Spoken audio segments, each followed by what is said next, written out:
सँगी डुब्दैछु तिम्रो यादमा।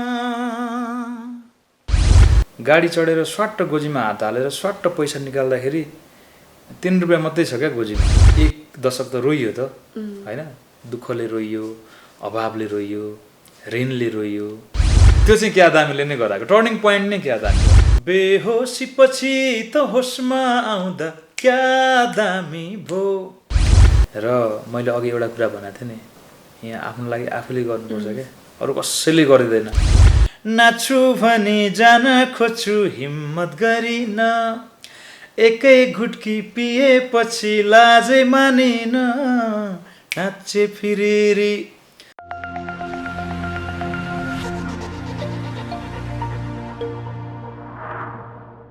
नमस्ते, सिनेप्याड टिभी हेर्दै हुनुहुन्छ। म वर्षा छु र सिनेप्याड टिममा आज मसँग हुनुहुन्छ विशेष गेस्ट हुनुहुन्छ। म पनि एकदम धेरै एक्साइटेड छु उहाँसँग कुराकानी गर्नको लागि। र सिनेप्याड टिममा सम्भवतः पहिलो अन्तर्वार्ता हो उहाँसँगको यो, र एकदमै लोकप्रिय गायक हुनुहुन्छ, मेरो पनि फेभरेट, मलाई लाग्छ धेरैजनाको यहाँ हेरिराख्नु भएको धेरैजनाको फेभरेट गायक हुनुहुन्छ शिव परियार। र फाइनली उहाँलाई सिनेप्याड टिममा वेलकम गर्न पाउँदा एकदमै खुसी छु। सिनेप्याड टिमै खुसी छौँ। एकदम धेरै स्वागत छ दाइ सिनेप्याड टिममा। वर्षा बहिनीलाई एकदम धन्यवाद छ, अनि सिने पार्टी हेरेर बस्नुभएका सम्पूर्ण आदरणीय दर्शक महानुभावहरूलाई म गायक शिव परियारको हार्दिक नमस्कार। तपाईँहरू सबैलाई नमस्कार। यस्तो राम्रो स्टुडियो बनाउनु भएको रहेछ। मलाई लाग्छ आजभन्दा 10 वर्ष अगाडि क्या दामी रिलिज हुँदाखेरि नै होला मैले किप्स एफएममा तपाईँलाई भेटेको थिएँ। स्ट्रगलको सायद एकदम स्टार्टिङ फेजमा हुनुहुन्थ्यो, भर्खर सुरु थियो एफएमको बेला। थाहा थिएन तपाईँ यसरी मिडियामा आउनुहुन्छ कि आउनुहुन्थेन भन्ने पनि केही थिएन होला। तर पछिल्लो चरणमा एउटा नेपालको इन्टरटेन सेक्टरको एउटा राम्रो पत्रकार भएर इन्डस्ट्रीमा देखिरहन पाउँदा खुसी लाग्छ। आफ्नो स्ट्रगल गरिरहँदाखेरिको सबै सेक्टरको साथीभाइहरू चाहिँ धेरै साथीभाइहरू चाहिँ इस्टाब्लिस हुनुभएको छ क्या, जसरी म आफू इस्टाब्लिस भएको छु। अनि त्यो साथीभाइहरूसँग भेट्दाखेरि चाहिँ आफूलाई पनि खुसी लाग्छ क्या, रमाइलो लाग्छ। थ्याङ्क यू सो मच दाइ, सम्झिराख्नु भएको रहेछ। भनौँ न यति लामो समयसम्म तपाईँ पनि एकदम धेरै व्यस्त हुनुहुन्थ्यो, व्यस्त भइ पनि राख्नु भएको छ। सो फाइनली हामीलाई समय मिलाएको जुरे चाहिँ लकडाउन पछि हो। कोरोनाले अलिकति समय हामीलाई यो भेट्नलाई यसरी बस्ने माहौल जुराए जस्तो लाग्यो मलाई। होइन हेर्नु, अब एउटा कुरा के हो भने म त फर्स्ट कुरो देशको प्रधानमन्त्री होइन है। अब सम्पूर्ण देशको समस्यासँग जुझ्नुपर्ने अवस्था पनि छैन। म भनेको नेपालको एउटा जनरमा सकेसम्म आफू पनि त्यो जनरबाट सर्भाइभ गरौँ र केही राम्रा गीत सङ्गीत नेपाली सङ्गीतमा पनि दिउँ भनेर मतलब कोसिस गर्ने एउटा कलाकार हुँ। अनि मसँग टाइमै नहुने, म संसारमा कतै नभएको व्यस्तता हुने पनि होइन। खालि के हो भने हाम्रो भेटघाट चाहिँ नजुरेको हो, अनि अब इभेन्टको सिलसिलामा म काठमाडौँ बाहिर भइराख्दाखेरि अब यहाँ काठमाडौँमा हुने कतिपय साङ्गीतिक कार्यक्रममा, चलचित्रसँग सम्बद्ध कार्यक्रमहरूमा अब देखिन नसकेको कारण पनि हो। मलाई पनि रमाइलो लाग्छ अब सबैको कार्यक्रमहरूमा जाउँ, एटेन्ड गरौँ, साथीभाइ भेटौँ, 2-4वटा कुराहरू सिकिन्छ, हाँसिन्छ, रमाइलो हुन्छ होइन। अब बिस्तारै अपडेट, अब अहिलेको सिचुएसनमा हामी यो लकडाउन भएर मात्रै नभेटिएको पनि होइन। सायद हाम्रो भेट गर्ने जुर्ने नै यो 2077 सालमा थियो होला। त्यही भएर पनि यस्तो राम्रो स्टुडियोमा आएर इन्टरभ्यू गर्नु जुरेको रहेछ नि त, त्यो भएर नै होला। त्यही भएर पनि होला यत्रो समय लागेको होइन स्टुडियोमै बसेर यसरी कुराकानी गर्ने जुरोस् भनेर पनि होला। र सर्वप्रथम चाहिँ एकदम धेरै बधाई छ, किनभने भर्खरै गीत पनि एउटा नयाँ गीत रिलिज भएको छ। जुन नाचे फिरी भन्ने गीत छ, यो चाहिँ व्यवस्थित तरिकाले नै बनाएर हामी रिलिज गरे हो, जसमा तपाईँलाई पनि हामीले एकदमै मोडलभन्दा कम देखेका छैनौँ होइन। म अहिलेसम्म सङ्गीतमा लागेँ र सङ्गीतलाई यसरी बुझेँ कि म गायक नै राम्रो भएको छैन क्या। अनि फेरि अब दुईवटा कुरामा हात हालेर फेरि त कसैको इच्छा होला, अब म चाहिँ एकदम हिरोइनसँग मोडलसँग चाहिँ खेल्छु होइन, मलाई हिरो देखिनुपर्छ भन्ने पनि इच्छा होला मोडलिङमा। अनि जहिले पनि मैले तिमी पनि खेल न अलिकति पार्ट भए पनि हामी प्लानिङ गर्छौँ नि भन्दा म कहिले खेल्न मानिनँ। बरु मलाई 2 सर्ट मात्रै दिनु है, म सिङ्गर नै ठिक छ क्या अगाडि एकचोट पछाडि एकचोट मलाई यो दुनियाँ लामो म्युजिक भिडियोमा दुनियाँ क्यारेक्टर बनेर खेल्नु छैन भने क्या तपाईँलाई देखेर कतिजना तपाईँका गीत गाएर अघि हाम्रो बिहाइन्ड द क्यामेरा पनि कुरा भएको थियो तपाईँले गाएका गीतहरू यति धेरै हिट गीतहरू छन् जुन अहिले पनि गुनगुनाउँछन् हरेक रियालिटी सोमा तपाईँको गीत नगाएको सायद हामीले पाउँदैनौँ पनि होइन सो हरेकचोटि तपाईँको गीतहरू गाएर तपाईँ जस्तो बन्नको लागि मान्छेहरू हिँडिरहेका छन् तपाईँकै त्यो बाटो पछ्याइरहेका पनि छन् होला सो तपाईँलाई चाहिँ किन त्यो फिल हुन्छ म अझै पनि त्यो लेभलमा छुइनँ भनेर आफ्नो आफ्नो सोचाइको एउटा गहिराई हुन्छ क्या मैले इस्टर्न क्लासिकल म्युजिक 20 वर्ष साधना गरेको एक्सपिरियन्सले यही भन्छ कि अब मलाई गाना गाउने आँट आयो कि बल्ल मैले अहिलेसम्म जति पनि गानाहरू गाएँ जति पनि गानाहरू मैले गाएको थिएँ गाना कसरी गाउने भन्ने टेक्निक नबुझी सङ्गीत सिकेको सङ्गीतको त्यो मेहनत र साधनाले मात्रै सपोर्ट गरेर गाएछु क्या मैले मतलब कति कुरा हुन्छ क्या गाना गाउँदाखेरि हैन मैले यो कुरा चाहिँ हो शिव परियार जस्तो मान्छेले पनि यस्तो पो भन्यो त भनेर भोलि मेरो कसैले एप्रिसिएट गर्ला भनेर भनेन मैले मेरो आफ्नो एक्सपिरियन्स भनेको मैले सङ्गीत के हो भनेर नजान्दै 20 वर्ष बिताएँ के राम्रो सङ्गीत बनाउने प्रयास गरेँ राम्रो सङ्गीत पनि बन्यो अब भोलि त्यो एउटा सिद्धहस्त विद्वान कम्पोजरले सिङ्गरले त्यो चिजको चाहिँ एराहरू हेर्दाखेरि चाहिँ ओहो यस्तो बनाएको रहेछ भनेर मूल्याङ्कन गर्ने पाटो अर्को छ हैन किनभने क्रिएसन भनेको धेरै जानेर गर्दा मात्रै राम्रो हुन्छ भन्ने होइन नि त तर अहिले चाहिँ बल्ल म परिपक्व भएँ अब चाहिँ गाना चाहिँ गाउन पाएँ भने म चाहिँ गानाको जनरलाई एकदमै न्याय गर्न सक्छु मैले कुन जनरमा गाना गाउँछु यो कुन जनरको गाना हो यसको प्रोनाउन्सिएसन कस्तो खालको हुन्छ यसको म्युजिक एरेन्जमेन्ट कस्तो गर्ने इन्स्ट्रुमेन्टहरू कस्तो खालको एप्लाई गर्ने यसलाई कसरी एउटा एकदमै विशुद्ध जनर बनाउने यो गीत कसको लागि हो यो सबै कुराहरू चाहिँ प्लानिङ गरेर अब काम गर्न सक्ने भए क्या यो अहिले आयो 20 वर्ष पुगिसकेपछि आज हामी अलिकति मलाई गीत सङ्गीतको कुराकानी त छँदैछ गीत सङ्गीतमा तपाईँले बुझ्नु भएको छ जुन नामलाई सुन्दाखेरि ए हो र जस्तो लाग्छ होइन सो मलाई चाहिँ अझ जान्न मन लागेको शिव परिवारको भित्री कुराहरू भनौँ न तपाईँका कुराहरू अझै बढी मलाई खोतल्न मन लागिरहेको छ धेरैलाई थाहा पनि छ होला धेरैलाई थाहा पनि छैन तपाईँको स्टार्टिङदेखिको कति जर्नी तपाईँले सेयर पनि गर्नुभयो होला कति सेयर गर्नुभएको छैन होइन सो मलाई 20 वर्ष अगाडिदेखिको थोरै सुन्न मन लाग्यो कसरी तपाईँले सुरु गर्नुभयो त्यो दिनहरू कस्ता थिए र अहिलेसम्म यहाँ आइपुग्दाखेरि जुन सङ्गीतमा तपाईँ अझै पनि लागिराख्नु भएको छ यसरी भनौँ न अझै म सक्षमै छुइनँ या म अझै त्यो लेभलमा छुइनँ भनेर जसरी भनिराख्नु भएको छ त्यो सर सम्झिनु पर्दाखेरि पुराना दिनहरू कसरी सम्झिनुहुन्छ शिव दाइले अब पुरानो दिनको सम्बन्धमा सुरुवात गर्दाखेरि हामी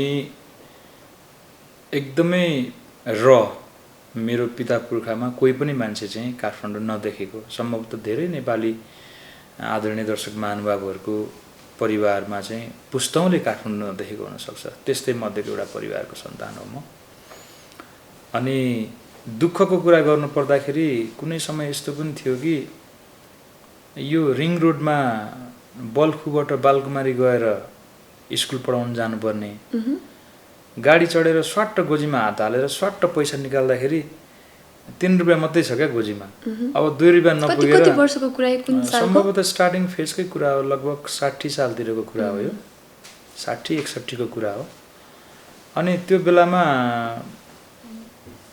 गाडीमा स्वाट्ट चढियो नि त रोक्दैछ गाडी चढेपछि त आफ्नो गोजीमा कति पैसा छ हेर्नु पर्यो 5 रुपियाँ भाडा हो फर्केर त हिँडेर आउँला क्लास अब जागिर खाएको छ नयाँ टाढा छ स्कुल पढाउन जानलाई अनि गाडी त चढ्नु पर्यो गाडी चढ्दाखेरि चाहिँ हप्तामा 2 दिन क्लास हुन्छ क्लास एटेन्ड भएन भनेदेखि रेपुटेसन पनि बिग्रियो आफ्नो जागिर पनि खान पाइएन कस्तो टिचर रहेछ भन्ने हुन्छ अनि त्यस्तो अवस्थामा चाहिँ तपाईको गाडीमा चढ्दाखेरि 3 रुपियाँ पैसा छ 2 रुपियाँ नपुगेर अब निराश भएर गाडीबाट उत्रेर फेरि कोठामा आएर बसेको जागिर गए पनि जाओस् अब भन्ने टाइपको फिल आएको तर पछि नराम्रो त केही पनि भएन स्कुललाई अरू नै विषयहरू देखाएर मैले त्यो गरेँ भन्न खोजेको कुरा के हो भने सङ्घर्षको कथा चाहिँ एकदमै चरम नै छ हैन म पेप्सीकोला बस्थेँ 56 सालदेखि मैले गान्धर्व पढ्न सुरु गरेको हो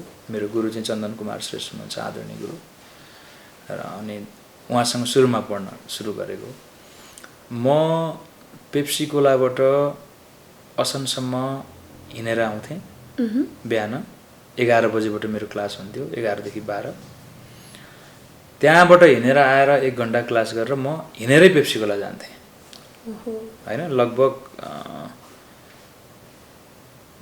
6-8 महिना त्यसरी सङ्घर्ष गरेँ मैले। अनि त्यस पछाडि त्यो बेला सङ्गीतै सिक्नको लागि मतलब सङ्गीत पढ्नलाई लागि स्टार्टिङ फेजबाट 56 सालदेखिको कथाहरू यस्तो छ। त्यो सबै कुराहरूलाई मनभित्र दबाएर त्यो दुखाइहरूलाई मनभित्रै सम्हालेर अगाडि हिँड्न सफल भएँ आजसम्म। म खेर गइनँ क्या, मेरो मेहनत खेर गएन। मलाई ठ्याक्कै त्यो बेला अब अहिले जस्तो सजिलो पनि छैन, अहिले त टेक्नोलोजीको कुराहरू आउँछ। सङ्गीत हामीलाई सिक्नको लागि हामीले युट्युबमा या भनौँ न सोसल मिडिया भनौँ न गुगल गरौँ के गरौँ, युट्युबमै विशेष गरी त युट्युबै छ होइन। सो युट्युबमा हामीले केही सिक्नु पऱ्यो भने छ। अहिले गीत रेकर्डिङको लागि पनि त्यत्तिकै सजिलो छ, पहिला जस्तो छैन।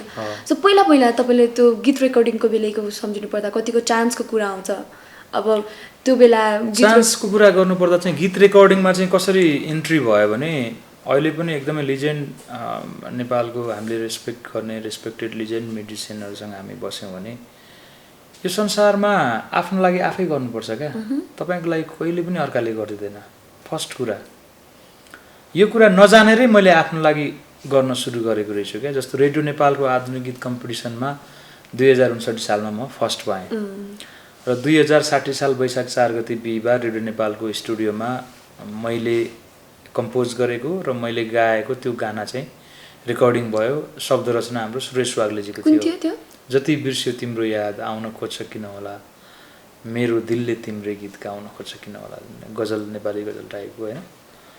अनि त्यो गाना गाइसके पछाडि मैले क्रमशः अनि गाना गाउने चान्सेसहरू पाएँ। एउटा एल्बम पनि गर्न कोसिस गरेँ। लगभग तपाईँको ऋण पान गरेर होइन एउटा गजलको एल्बम निकालौँ भनेर कोसिस पनि गरेको थिएँ, तर यस्तो नराम्रोसँग डुबियो है। त्यो बेलाको एक्ज्याक्ट कुरा चाहिँ के थियो भने रेडियो नेपालमा फर्स्ट भइयो। अब त्यत्रो ठुल्ठुलो सिङ्गरहरूलाई जितेर फर्स्ट भएको छ। अनि अब ठिकै छ, अब केही गर्नै पर्छ होला। आफूलाई इन्डस्ट्रीको बारेमा केही थाहा छैन, जिरो नलेज। अनि अब पैसा त खेर जाँदैन होला नि, साउँ त आउँछ होला नि भनेर झापझुप आफ्नै तरिकाले गजल रेकर्ड गरेर कम्पनी धाउने काम गरियो। कति खर्च भएको थियो याद छ? 3 लाख रुपियाँ। त्यो बेलामा 2टा एल्बम बन्ने रहेछ। अब मुर्गा भइयो त्यो टाइममा। अनि त्यो एल्बम पनि निक्लेन। ननिक्ले पछाडि बहुत गाह्रो पनि भयो।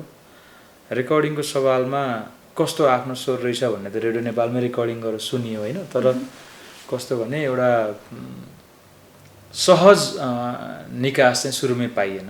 धेरै पछाडि मात्रै फर्स्ट एल्बम रिलिज भए पछाडि बिस्तारै कलेक्सन एल्बमहरूमा गाउने चान्सहरू पाउन सुरु गरेको। दाइले सिक्दै भनौँ न 56 सालदेखि सिक्नुभयो भन्नुभएको होइन। त्यो सिक्दै त्यो समय चाहिँ कस्तो थियो? त्यो दौरान जति बेला तपाईँले रेडियो नेपालमै पुग्न पनि त तपाईँलाई 3-4 वर्ष अलमोस्ट 3 वर्ष लाग्यो होइन। सो त्यो दौरानमा चाहिँ कतिको आशावादी भयो, कतिको होपलेस भयो होइन। 15,000 आवेदक मध्ये 111 जना छानिनु भयो।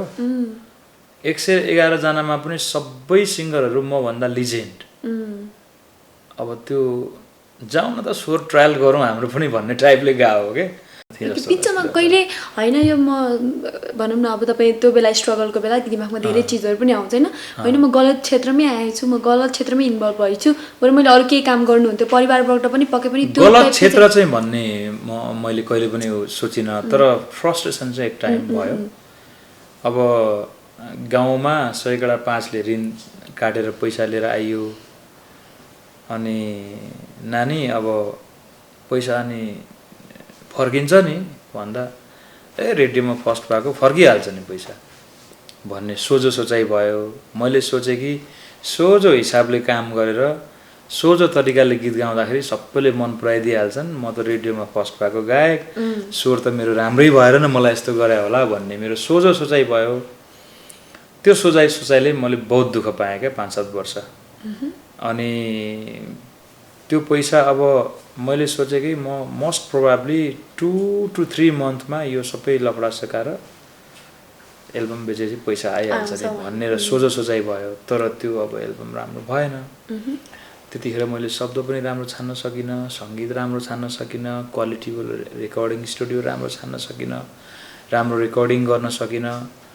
अनि हतार एल्बम निकाल्नुपर्छ भन्ने हिसाबले काम गरेँ। कसैसँग कोही वेल एक्सपिरियन्स मान्छेसँग मैले कुनै सल्लाह सुझाव पनि लिइनँ।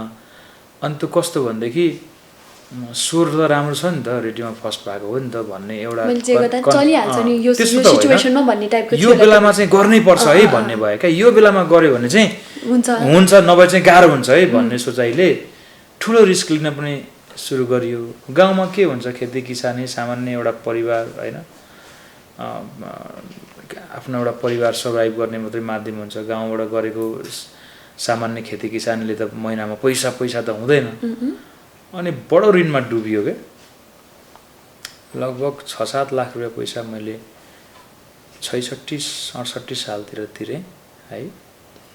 त्यो बेलासम्म चाहिँ त्यो तपाईँको अब 60 सालदेखि 67 सालको पिरियडसम्म चाहिँ मलाई बडो सकस पर्यो। अब त्यो बेलामा एकदमै चरम स्ट्रगलमा अगाडि बढिरहेको थिएँ। म यस्तो गरिदिन्छु, म उस्तो गरिदिन्छु, आकाशको तारा खसाइदिन्छु भन्ने मान्छे पनि नआएका होइनन् लाइफमा होइन।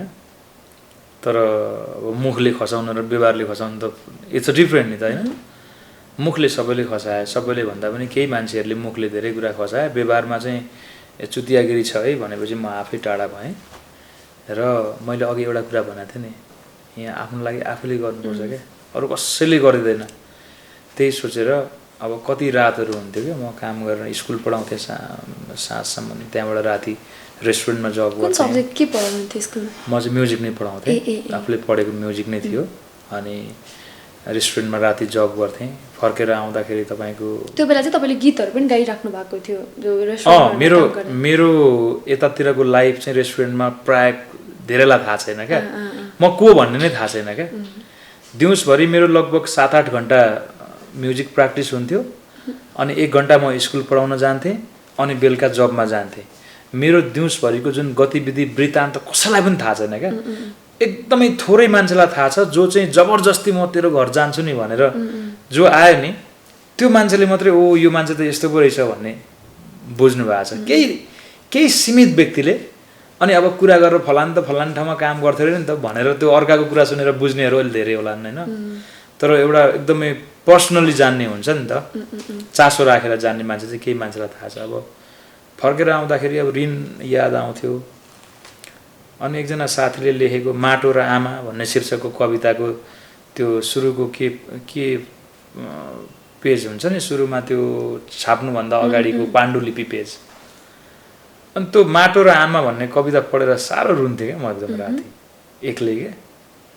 अनि त्यही भएर अहिले मलाई हतपत आँसु आउँदैन। मैले जति रुनु थियो त्यो 60 सालदेखि 67 सालभित्रै रोएको छु क्या। अब बेरोजगार मान्छे छु, 2500 को जागिर खान्छु, 1200 कोठाबाल छ, बाँकी 1300ले आफ्नो सम्पूर्ण फीदेखि लिएर सारा कुराहरू तयारी गर्नुपर्छ। अनि त्यो बेलामा 5% को दरले 3 लाख ऋण लागेको चाहिँ 60 सालदेखि डुबै छ। अब कतैतिर उज्यालो देख्दिनँ, चारैतिर अन्धकार देख्छु। अब गाउँको परिवार छ, अब अहिलेको समयमा कोही मान्छेलाई 10 लाख ऋण लाग्यो भने कहाँबाट तिर्ने त? अब त जग्गै बेच्नु पर्यो। अनि मेरो बुवाले हलो नारेर जोतिराखेको खेत चाहिँ भोलि सिमाना लाएर अर्कोलाई बेच्नु पर्दाखेरि त्यो मेरो बुवाको मनमा चाहिँ कस्तो खालको फिल हुन्छ त? आफ्नो सिमानाबाट स्वाट्ट काकोले सिमाना लाएर त्यहाँ उब्जने गर्दा त्यो कति रुन्छ होला त्यो मन होइन। अनि त्यस्तै कुराहरूले चाहिँ म एकदमै फ्रस्ट्रेट भएर एकदम राति बहुत रुन्थेँ क्या। मलाई अहिले तपाईँ किन रुनुहुन्न त, तपाईँ त पत्थर जस्तो मान्छे, तपाईँ त यस्तो मान्छे, तपाईँ त उस्तो मान्छे, तपाईँ त या मान्छे त। मैले भने कसैको लाइफमा चाहिँ एकदमै फुल गुराँसको बाटो आएर सक्सेस मिलेको पनि होला। अब म हिलोकै बाटो हिँडेँ, मेरो शरीरभरि नै हिलो लागेको छ। अब म पुरै सिसा छरिएको त्यो काँचको टुक्रामाथि टेकेर हिँडेको छु, मेरो पैतालाहरू रक्ताममै होला होइन। अब म त्यो चट्टान चाहिँ छरिएको बाटोमा हिँडेको छु, मलाई चट्टानको छर्राले लागेको होला। अब त्यो बिम्बबाट त्यो अवयवबाट निस्केको मान्छेको हुलिया कस्तो हुन्छ त टडक्क सुट प्यान्ट लगाएको जस्तो मुसुक्क हाँसेको यता टक्क रातो फुल लगाएको जस्तो हुँदैन नि त कालो धसुन गरे होइन अलिक अनि मेरो व्यवहारमा चाहिँ त्यो पन देखिन्छ क्या त्यो बेला गरेको स्ट्रगल त्यो बेला गरेको तपाईँले भोगेको चिजहरू चाहिँ अहिले अनि मेरो बोलीमा जस्तो अलिकति मेरो बाबा ओहो दुख्यो भनिदिनु पर्ने यति केही सानो कसैले केही भनिदियो भने त माइन्ड गर्नु हुँदैन नि भन्नुपर्ने त्यो होइन नि त म चाहिँ के भन्छु भने जिन्दगीसँग लड न सानो सानो कुरामा किन न्याने म्यामे गर्ने भनिदिएपछि अनि तपाईँ त कस्तो घमण्डी तपाईँ त कस्तो यस्तो ए बाबा म त त्यो बाटो आइसकेको छु नि त अब कस्तो हुँदो रहेछ फुलले कसेर हिर्काउँदा पनि दुख्दैन रहेछ फलामले बिस्तारै हिर्कायो पनि दुख्दैन त्यो मेरो जीवन चाहिँ लाइफस्टाइल चाहिँ फलाम जस्तो भयो के पत्थर जस्तो भयो के कति रुनि त जिन्दगीमा एक एक एक एक दशक त रोइयो त होइन दुःखले रोइयो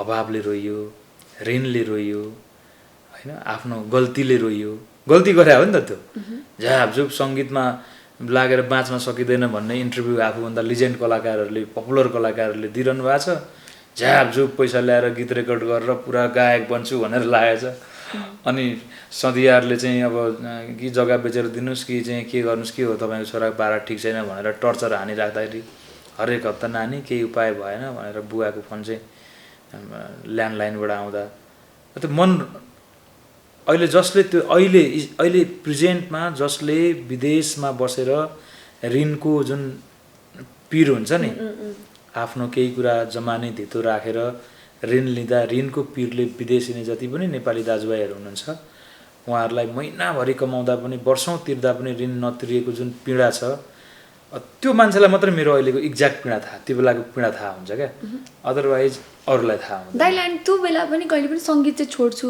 या म त्यो बाहेक अरू विकल्प रोक्छु त्यो बेलामा चाहिँ कस्तो ओहो यो त के भयो भन्ने कन्फ्युजन भयो छोड्छु म यस्तो भनेर हुन्छ नि अब अप्सनहरू म काम त गरिराख्नुहुन्थ्यो तर यो कमाइले पुगेन म बाहिरै जान्छु भन्ने त्यस्तो चाहिँ भएन एक समय त्यस्तो पनि मनमा आउला आउला आउला आउला जस्तो भएको थियो तर त्यो चिज आउनुभन्दा अगाडि नै त्यो चिज हटेर गयो क्या अब त यहाँ बसेर त केही हुँदैन कि क्या हो भन्ने टाइपको चाहिँ भइसकेको थियो क्या अब म सहयोग गर्छु म सपोर्ट गर्छु भनेर मिठो बोली बोल्नेहरूले जब घात गरेको महसुस भयो यी मान्छेहरू सही मान्छे होइन रहेछन् है भन्ने महसुस भयो त्यस पछाडि चाहिँ अब चाहिँ यहाँ बसेर अब यत्रो ऋण त झन् ब्याजमा स्याज जोड्दै गएर भोलि त अब 3 को 6 6 को 9 हुँदै गएपछि त 1 कट्ठा बेच्नु पर्ने ठाउँमा 5 कट्ठा बेच्नु पर्ला 5 कट्ठा बेच्नु पर्ने ठाउँमा 10 कट्ठा नै बेच्नु पर्ला होइन त्यतिले नपुगेर भोलि अनेक थरी गर्नुपर्ने स्थिति आउन सक्ला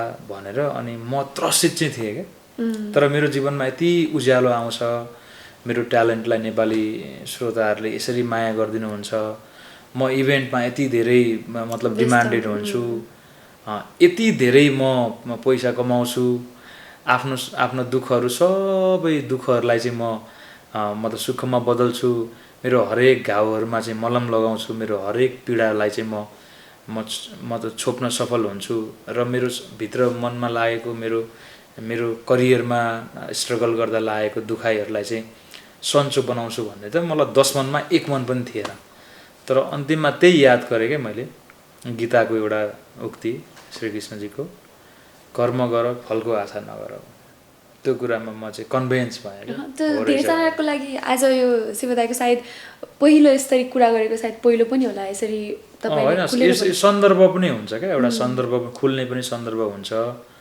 अनि मुड पनि चाहियो हैन र धेरैजनाको लागि चाहिँ मैले ठ्याक्कै हजुरको कुरा सुन्दा सुन्दै धैर्यता भन्ने चिज चाहिँ एकदमै जरुरी हुँदो रहेछ र अहिले कतिजना हाम्रो युथहरू स्ट्रगल पनि गरिराख्नु भएको छ केही गर्नु हरेक फिल्डमा म्युजिक मात्र होइन मुभी या अरू पनि क्षेत्रहरूमा जति पनि गरिराख्नु भएको छ त्यो धैर्य भन्ने चिज चाहिँ अहिलेको युथमा चाहिँ एकदम धेरै कम छ इभन मलाई पनि यो भएन पनि होइन म अर्को भन्ने हुन्छ नि अप्सनहरू पनि छ अहिले छ सो धैर्य भन्ने चिज हुनुपर्ने छ अनि अर्को शिव परियार हाम्रो जन्मको शिव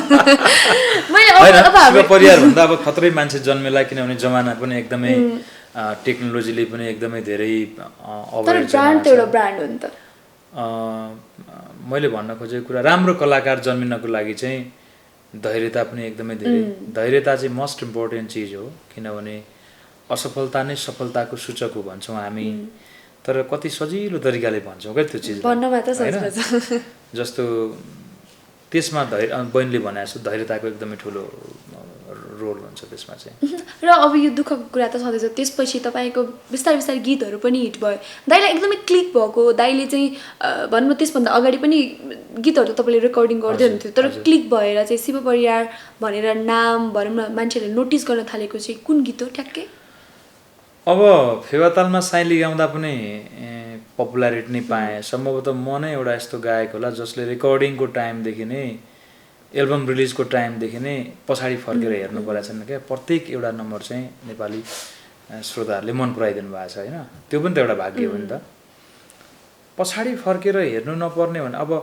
अलिकति नजर कम्पोज गरेर गाएँ ए खायो खायो शिव परियारले देश खायो भन्ने कुराहरू गर्नुहुन्थ्यो साथीभाइहरू तर युज अमाउन्टमा अनि के देश खायो के भने होला केही त भएको छैन मेरो लाइफमा भन्थेँ धेरैचोटि मरे म त गाएँ खायो खायो खायो खायो दामी दामी गर्थेँ यार हाम्रो देश त मैले खाएँ भारतले खायो होला खान लागिसक्यो भन्थ्यो क्या त्यति बेलादेखि नै अहिले पनि त्यही कुराको सब्जेक्ट छ अनि अब कहाँ थियो रङ्गमञ्च आउँदा नि केही भएन फेवातालमा साइन्डो सङ्गीत जस्तो गाना आउँदा नि केही भएन राम्रो गाउँछ राम्रो स्वर छ सङ्गीतको अध्ययन गरेर आएको मान्छे हो राम्रो गाइहाल्छ नि भन्ने चाहिँ म्युजिक फिल्डभित्र मात्रै थियो तर एउटा करियरले नै एउटा टर्निङ पोइन्ट पाउँछ नि जुन करियर नै डेभलप हुने ओ वाउ हुने त्यो चाहिँ आशा नै नगरिएको र सामान्य सोचेको गीत क्या दामी भोले क्या दामी भो आएपछि चाहिँ अनि मेरो लाइफमा मैले रियल मतलब सफलताको महसुस चाहिँ गर्न सुरुवात गरेँ क्या मलाई इभेन्टको लागि चाहिँ देशभित्र धेरै मान्छेहरूले इभेन्टको लागि निमन्त्रणा गर्न सुरु गर्नुभयो त्यस पछाडि विदेशमा एकदम धेरै देशहरूमा मेरो यात्रा भयो ओहो सङ्गीतमा लागेर हिट भएपछि त पैसा यसरी पो कमाइनु रहेछ भन्ने भयो शिव सर के गरौँ कुन होटलमा बस्नुहुन्छ होइन टिकट कसरी गरिदिउँ हजुर ट्रान्जिट भएको गरिदिउँ कि न म त ट्वा पर्थेँ सुरुमा क्या थाहा नपाएर होइन त्यस्तो त्यो चाहिँ क्या दामीले नै गराएको टर्निङ पोइन्ट नै क्या दामी हो त्यसपछि चाहिँ धेरैलाई पनि अनि उही अरू अरू बाँकी जुन गीतहरू छन् फेवातालदेखि लिएर त्यसपछि ए तपाईँ यसैले पो गाएको रहेछ ऊ यसैले पो गाएर चाहिँ भयो चल्न त चलिरहेको थियो तर को के कसो भन्ने चाहिँ कसैलाई केही थाहा थिएन मतलब त्यो गाना आएपछि चाहिँ म पपुलर भएँ अझै पनि कति मान्छेहरूलाई मेरो गीत चाहिँ सबै थाहा छ तर शिव परियार नै भन्ने थाहा छैन क्या कतिजनाले चाहिँ अब हाम्रो लोकदोरी क्षेत्रको अब म त उहाँलाई लोक सम्राटै भन्छु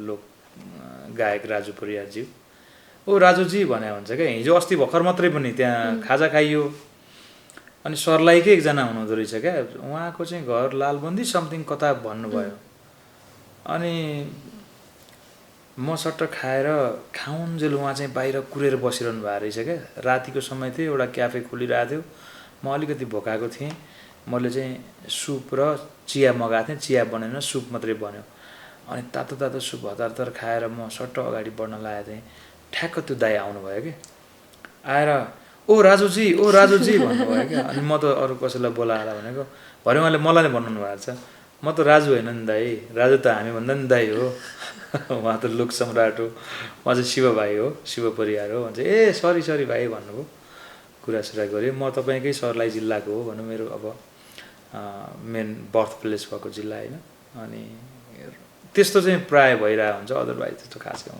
ओके सो टर्निङ पोइन्टको गीत हामी यति बेला सुन्छौँ किनभने शिव त यहाँ भएपछि नसुन्ने कुरा आउँदैन होइन सो दुःखका कुरा भइहाल्यो सुखको कुरा पनि छँदैछ अलिकति म्युजिकल माहौल पनि बनाऊ सो तपाईँको त्यही गीत जुन चाहिँ भनौँ न एकदमै टर्निङ पोइन्टै मान्नुहुन्छ थोरै सुनौँ बेहोसी पछि त होसमा आउँदा क्या दामी भो बेहोसी पछि त होसमा आउँदा क्या दामी भो यहाँ पिउने म पिलाउने को पो क्या बदनामी भो यहाँ पिउने म पिलाउने को पो क्या बदनामी भो बदनामी भो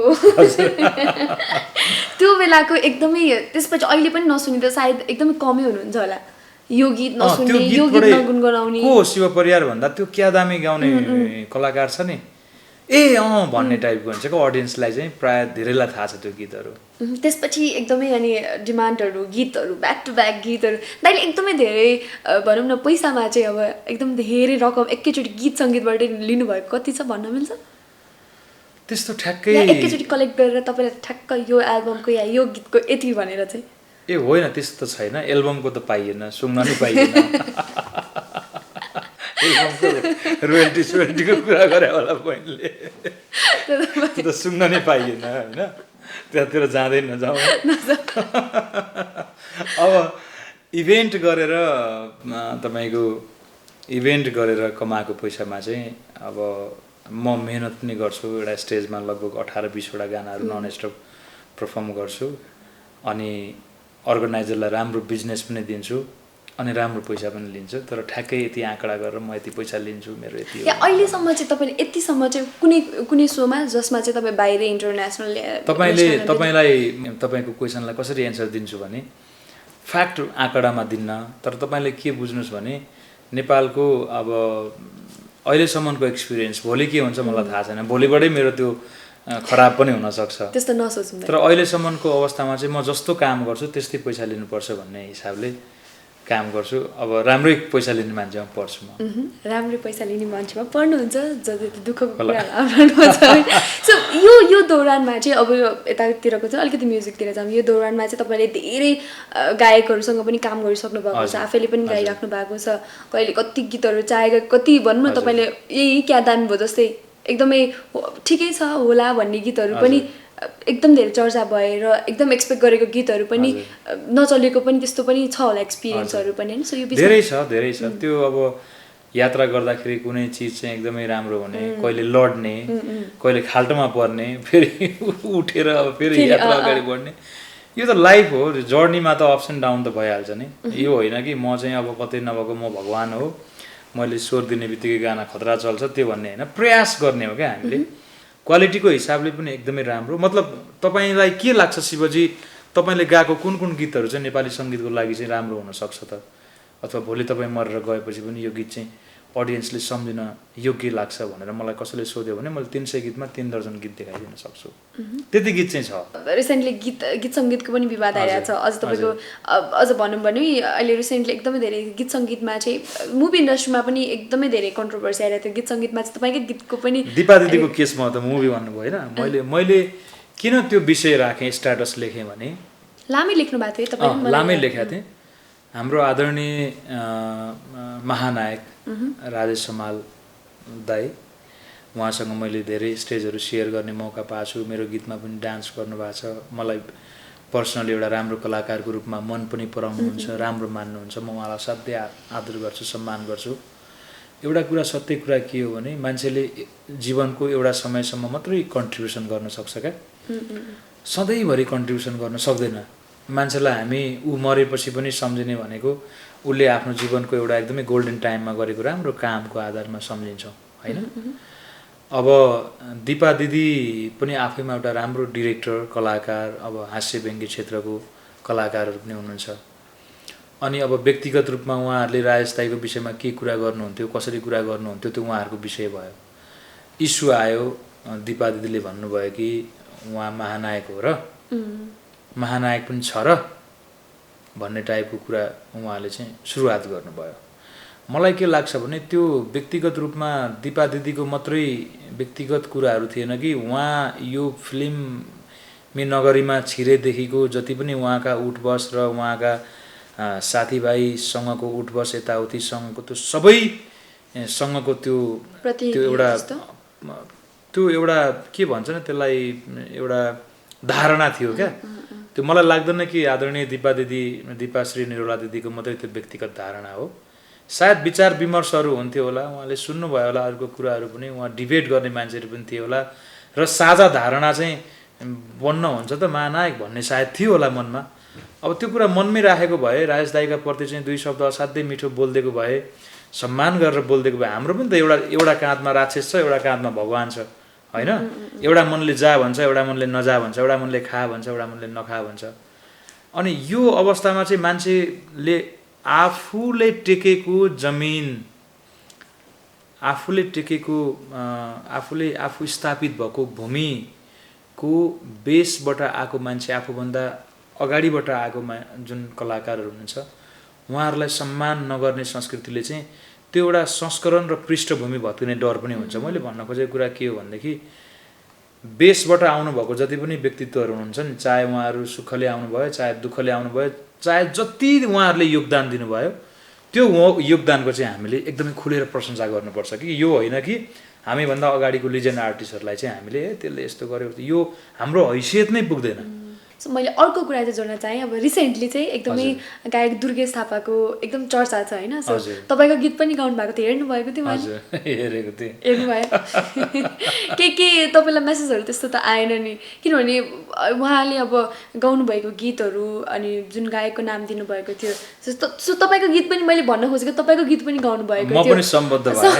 र त्यसमा चाहिँ एकदमै धेरै पछिल्लो समय चाहिँ उहाँको बारेमा चाहिँ एकदम टिका टिप्पणीहरू पनि भइरहेको छ होइन। सो अहिले गीतहरू उहाँले पनि निकालिराख्नु भएको छ।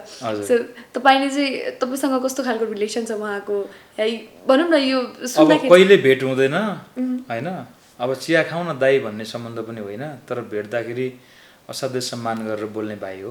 अब पछाडि त कस्तो बोल्छन् हामीलाई हाम्रो नाम लिएर थाहा छैन, तर अगाडि भेट्दा चाहिँ दाई नमस्ते भनेर एउटा रेस्पेक्ट दिएर याद रहेछ उहाँलाई। याद रहेछ, अब आफ्नै शैलीमा गाउनु भएको छ, ठिक छ। होइन, मेरो कमेन्ट के छ भने दुर्गेश थापालाई दुर्गेश थापा हाम्रो समग्र आदरणीय नेपाली जनताले बनाउनु भएको हो।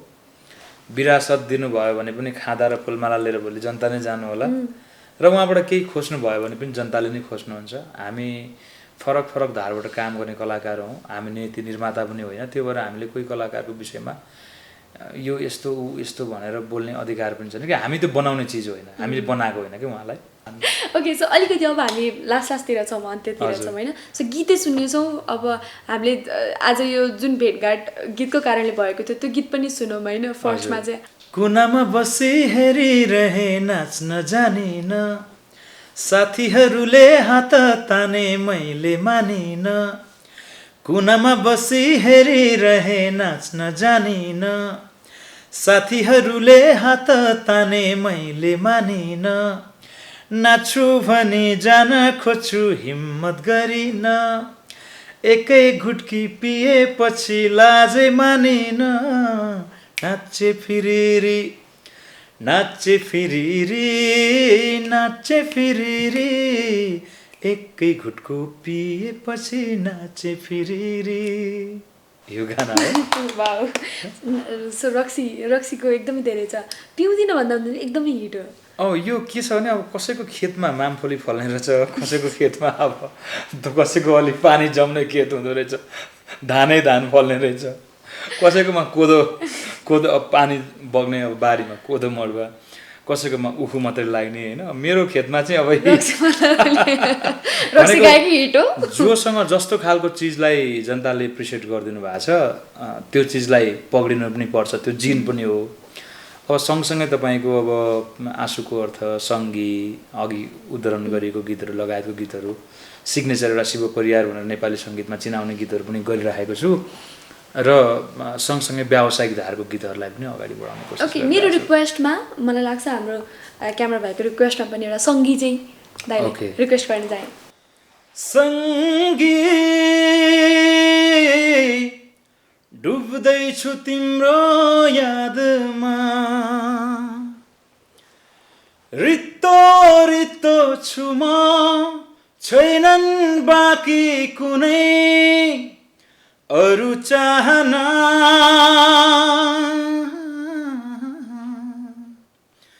शून्य शून्य भो मन, बिलाइसके सबै जिउने बहाना।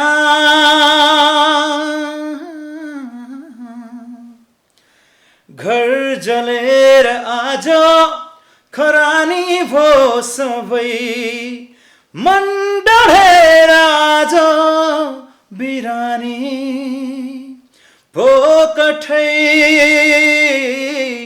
सङ्गी डुब्दैछु तिम्रो यादमा, सङ्गी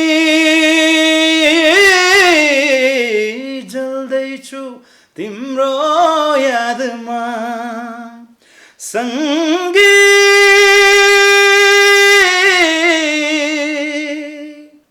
सँगै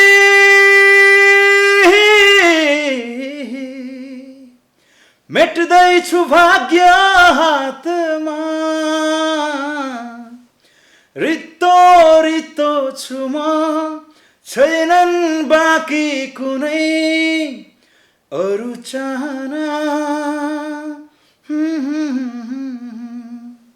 हस् थ्याङ्क यू गुजबम्पै आयो मेरो त यहाँ म त सिरिङ्गै भएँ यसरी लाइभ सुन्न पाएको थिएँ मैले दाइको कन्सर्टमा पनि अहिलेसम्म हेर्न पाएको छुइनँ सो लाइभ सुन्न पाएको थिइनँ आज फाइनली यसरी चाहिँ बसेर सुन्न हजुर पाएँ लाइभमा पनि लिटरली मेरो चाहिँ लाइभ रेकर्डिङ चाहिँ चेन्ज हुँदैन अनि गानाहरू पनि गाह्रो गाह्रो छ अनि जहिले पनि फर्ममै बसिरहनुपर्छ भन्ने लाग्छ अनि भोकल टोन चाहिँ कसैको चाहिँ रेकर्डिङमा डिफ्रेन्ट हुन्छ अनि लाइभमा डिफ्रेन्ट हुन्छ मेरो चाहिँ अब अहिलेसम्म त्यस्तो धेरै ट्युनर हाल्नुपर्ने स्थिति नआइसकेको भएर उस्तै उस्तै सुनिन्छ त्यो विषयबाट चाहिँ म अलिक परेको छु ओके सो अन्त्यमा चाहिँ दाइलाई नै यो चलेका गीतहरूमध्ये एकदमै मन परेको यो अहिले जुन गाइसक्नु भयो मध्ये चाहिँ एकदमै मन परेको गीत चाहिँ कुन छ सो अडियन्सको लागि पहिला एकदमै धेरै मलाई एस्टाब्लिस गरेको एकदम ड्रास्टिक गाना जस्तो सम्झनामा देखे उसलाई रुँदा रुँदै हाँसे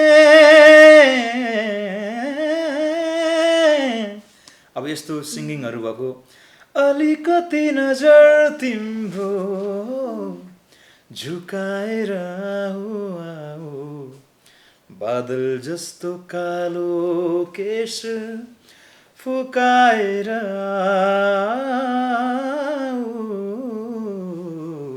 यो मतलब सिङ्गिङको एउटा टेक्निकहरू भएको छ कहाँ थियौ तिमी कहाँ थियौ तिमी कहाँ थियौ तिमी रङ्गमञ्च उठेपछि आयो अब यस्तो खालको गीतहरूले गीतको कारणले त्यो गीतहरू पनि मनपर्छ तर अब यही गीत मात्रै हो यही गीतले मात्रै म बनेको अथवा यही गीतले मात्रै मलाई दिएको भन्ने छैन क्या अब एउटा बुट्टा एउटा गीतमा छ आफ्नो धेरै गीत चाहिँ कुन सुन्नुहुन्छ तपाईँ आफ्नै अहिले पछिल्लो चरणमा जुन मेरो भागको खुसी तिमीलाई मिलोस् भन्ने आँसुको अर्थ 2 जुन छ त्यो गाना चाहिँ एकदम धेरै सुन्छु म त्यसको लिसनर हो क्या ओके सो काम पनि गरिराख्नु भएको छ समाप्त एकदमै लामो इन्टरभ्यू भइसक्यो होइन सो हाम्रो स्टार्टिङदेखि किनभने आज यो पहिलो इन्टरभ्यू भयो शिवदाईसँग यसरी बसेर कुराकानी गरेको र धेरै थोरै भए पनि हजुरको लाइफको भनौँ न उतार चढावको बारेमा आज हामीले खोतल्ने प्रयास गऱ्यौँ र सायद अलिअलि भए पनि सफल भयो होला आज थ्याङ्क यू सो मच दाई समयको लागि र यति मजाले कम्फर्ट भइदिनु भयो होइन म कम्फर्ट नै थिएँ कम्फर्ट नै छु कम्फर्ट नै रहनेछु तर एउटा कुरा के हो भने अब म नहाँसेर अलिकति चुप्पो लागेर बस्दाखेरि मेरो चाहिँ आउटलुक चाहिँ अलिकति घमण्डी भन्दा नि अलिक रिसा टाइपको देखिन्छ अरे मान्छे फ्याट्ट आएर नबोल्ने डर लाग्यो तपाईँसँग त पहिला बोल्नलाई भन्नुहुन्छ अनि म मुसुक्क हाँस्दिएपछि नि मान्छे कम्फर्टेबल हुनुहुन्छ सम्भवतः सिने पार्टीसँग मेरो यो अन्तिम इन्टरभ्यू पनि नहोला होइन भविष्यमा त्यस्तो राम्रो केही काम गर्न सकियो समाजको लागि सङ्गीतको लागि भन्ने फेरि पनि हामी भेट्नेछौँ आजको यो बसाइको लागि यो सायद हामी फर्स्ट टाइम यसरी भेटेको कारणले गर्दा पनि धेरै विषयमा बहिनीको जिज्ञासा भयो होला कतिपय विषयहरू हामीले कुरा नगर्दा हुने विषयमा पनि हामीले कुरा गऱ्यौँ एनिवे आजको यो निमन्त्रणाको लागि एकदमै धन्यवाद छ इन्टरभ्यू नदिएको पनि एकदमै धेरै भयो र यही भन्न चाहन्छु तपाईहरू हुनुहुन्छ तपाईहरूको माया छ त्यही कारण म पनि तपाईहरूको मायालाई एउटा शक्तिको रूपमा प्रोत्साहनको रूपमा हौसलाको रूपमा लिएर काम गरिरहेको छु एकदमै सधैँभरि साथ दिनु होला धन्यवाद थ्याङ्क यू सो मच दाइ थ्याङ्क यू